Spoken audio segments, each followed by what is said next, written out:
전에 어떤 분이 저한테 이런 말을 했어요. 책 읽어도 좋은 내용 있는데 굳이 상담을 받을 필요 있나요? 뭐 상담을 받아도 상담자는 그저 격려해주고 좋은 얘기만 하던데 그런 내용은 책에도 많이 들어 있거든요. 이렇게 저한테 말하셨던 분이 생각나요. 자, 이분 얘기만 들으면은 상담에 비싼 돈을 들여서 굳이 상담을 받을 필요 있을까? 이런 생각도 들기는 해요. 저도 상담하는 사람으로서 그러면은 과연 책으로 할 수 없는 거, 책으로 할 수 없는 어떤 상담에서의 역할, 효과적인 역할이라는 게 무엇이 있을까요? 변증법적 행동 치료는 책에서 다룰 수 없는 어떤 부분을 상담에서 담고 있을까요? 저는 이것에 대해서 간단히 답을 해드리고 싶어요. 자, 첫 번째는 상담 과정에서 내담자의 변증법적 갈등을 다뤄요. 제가 전에 말씀드렸죠. 변증법적 행동 치료는 모든 심리적인 문제의 원인을 변증법적 갈등의 부적절한 타협으로 보고 있다고. 제 말이 조금 어려운가요? 자, 쉽게 말하면은 선생님들이 극단적인 생각들 아니면은 극단적으로 부정적인 생각들에 꽂혀 있을 때 어떤 누군가의 진심 어린 대화를 통해서 그런 마음속의 갈등들이 조금 편안해지고 좋은 대답을 얻었던 기억이 있으신가요? 쉽게 말하면은 그거하고 비슷한 것 같아요. 이런 변주법적 행동 치료의 상담자는 내담자가 가지고 있는 어떤 극단적인 생각들, 부정적인 생각들을 조금 변증법적으로 생각하고 행동할 수 있게끔 영향을 끼치는 역할인 것 같아요. 자, 변증법적 행동 치료는 단 하나의 진실은 없어요. 극단적인 두 개의 생각들도 모두 그럴 만한 이유가 있고 타당한 부분이 있지만 그런 갈등을 조금 더 효과적이고 부드럽고 유연하게 다뤄줄 수 있도록 상담 과정은 끊임없이 주고받는 과정인 것 같아요. 내담자하고. 자, 지금 이 부분이 보통 전통적인 인지행동 치료하고 차이점이에요.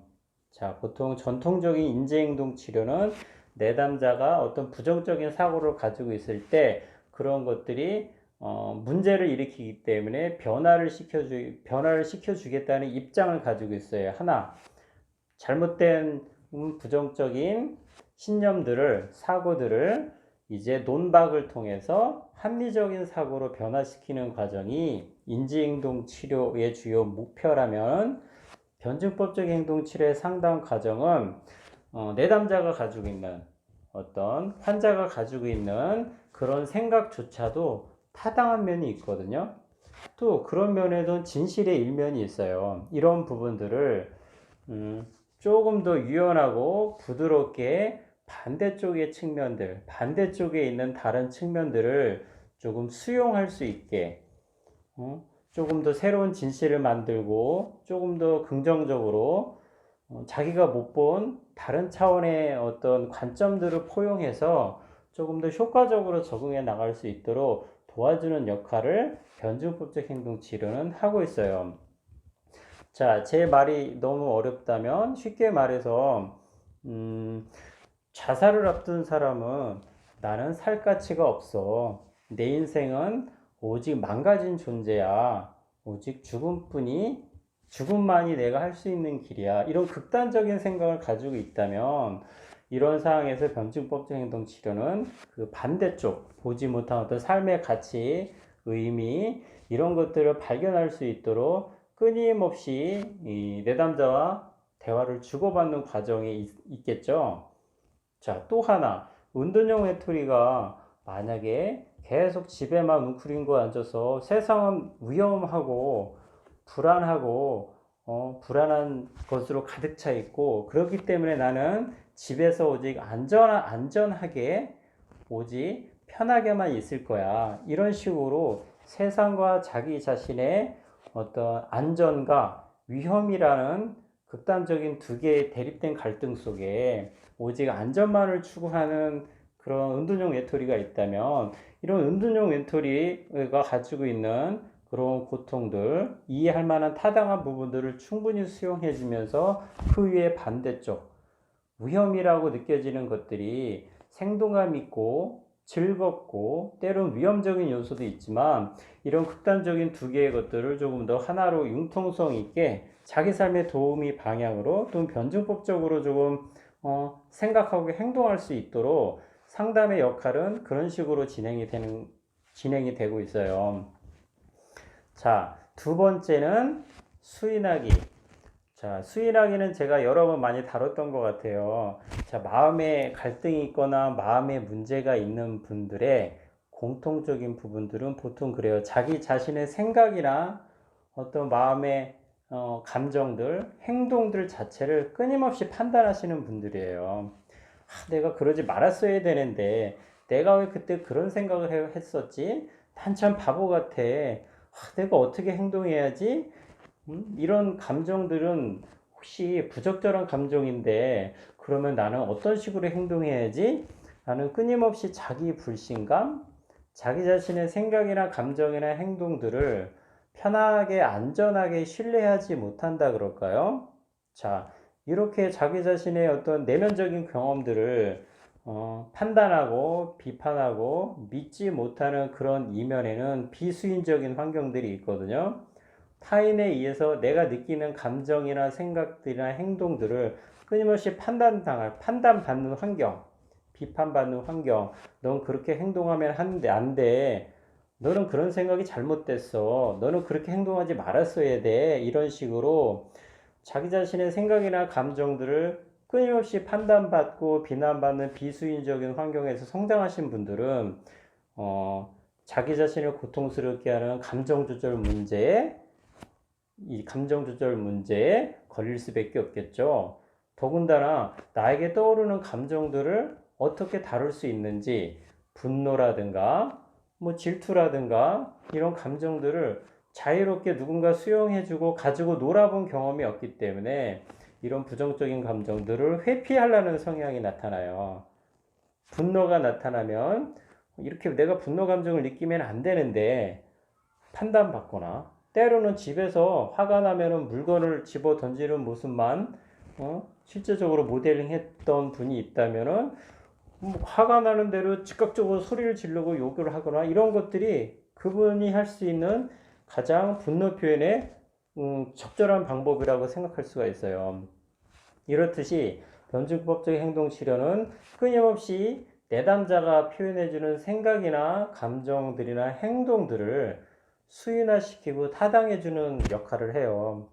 그때 그런 생각이 적절해. 너의 생각이 정확하게 원인은 모르겠지만 그 상황에서는 옳은 행동이야.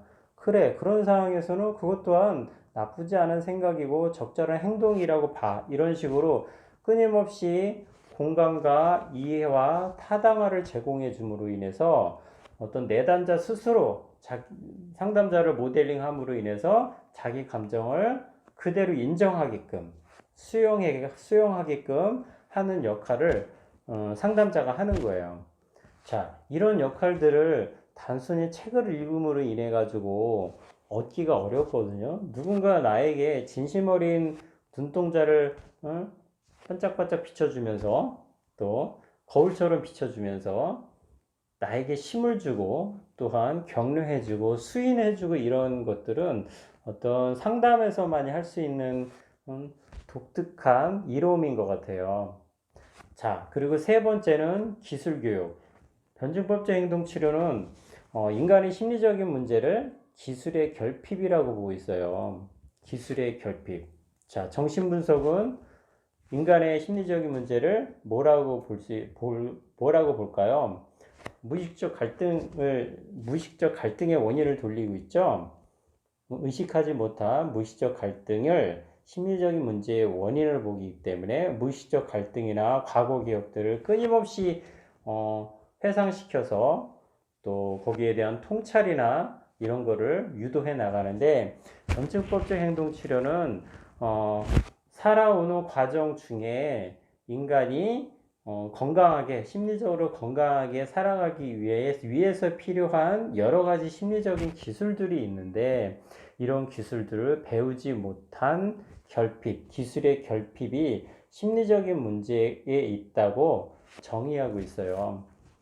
조금 더 명확하죠? 그래서 심리적인 문제가 있는 분들은 우리가 그분들을 치료하기 위해서는 뭘 해야 할까요? 기술을 가르쳐 드리는 거예요. 기술. 어떤 감정을 어떻게 다루는가, 내 생각들을 어떻게 효과적으로 다루는가, 특히 감정에 관한 효과적인 다루는 효과적인 방법들, 감정을 이해하고 어떤 식으로 다루고 어떻게 대인관계의 문제 해결하는 가에 관해서는 변증법적 행동치료는 굉장히 효과적이고 자세하게 나와 있어요. 자, 이런 것들을 변증법적 행동치료의 전문가 책을 봐도 충분히 배워갈 수가 있어요. 그러나 이 변증법적 행동치료에 관한 기술을 가르칠 때 조금 더 지엽적인 거거든요. 상담 중에 내담자는 모르는 내담자 스스로 모르는 자기 자신의 모습들, 또한 내면의 과정들, 대인관계들, 이런 것들을 잘 모르는 경우가 있어요. 이럴 때 상담 과정에 상담자가 조금 더 면밀하게 내담자의 내면적인 모습들, 그런 세밀한 부분들까지 검토해 가면서 어떤 기술을 교육시키고, 또한 기술을 모델링하고 피드백을 주는 과정은 어떤 책을 통해서 얻을 수 없는 조금 더 효과적인 것 같아요. 자, 제가 오늘은 변증법적 행동 치료에서 상담이 주는 이로움에 대해서 설명을 드렸어요. 그 이외에도 여러 가지가 있지만 단순히 책을 통해서는 얻을 수 없는 어떤 변증법적 갈등을 상담 과정에 대화를 주고받는 과정에서 해결해 나가는 거, 조금 더 나은 타협을 발견할 수 있도록 도와주는 거, 두 번째는 수인하기를 통해서 어떤 내면적인 안정감, 그리고 내담자 스스로 자기 자신의 감정을 수인할 수 있게끔 도와주는 역할, 그리고 세 번째는 기술의 교육, 어떤 감정이나 어떤 생각을 효과적으로 다스려서 조금 더 적응적으로 내담자가 행동할 수 있는 기술의 교육을 상담자가 상담 장면에 하고 있다는 거. 자, 오늘은 이렇게 세 가지에 대해서 알아봤습니다.